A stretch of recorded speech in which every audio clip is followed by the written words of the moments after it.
আসসালামু আলাইকুম।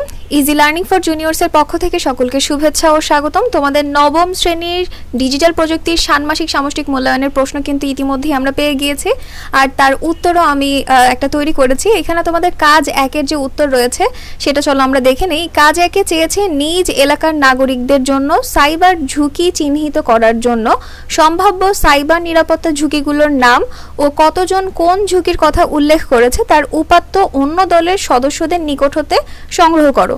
তো এটা তোমরা যেভাবে সংগ্রহ করবে তথ্যটি আমি তা তোমাদেরকে দেখাচ্ছি। এটা তোমরা এভাবে করতে পারো। প্রথমে রয়েছে কাজ এক আর সাইবার নিরাপত্তা ঝুঁকিগুলোর নাম উপাত্তের সাহায্যে প্রকাশ। এরপরে তোমরা সাইবার নিরাপত্তা ঝুঁকিগুলোর যে নামগুলো পেয়েছো, মানে সাইবার অপরাধের যে নামগুলো পেয়েছো সেটা একটা বক্সে লিখবে এবং তার পাশে কতজন এই ঝুঁকিগুলোর কথা বলেছে তা আরেকটা পাশে লিখবে। এখন আমরা দেখি এখানে আমরা কি কি সাইবার ঝুঁকির নাম লিখেছি। ফার্স্টে রয়েছে ডেটা চুরি, যা বলেছে 7 জন। এরপর রয়েছে ফিশিং, তা রয়েছে 3 জন। ব্রুট ফোর্স, তা রয়েছে 6 জন। ডিডস অ্যাটাক বলেছে 3 জন এবং হ্যাকিং বলেছে 15 জন।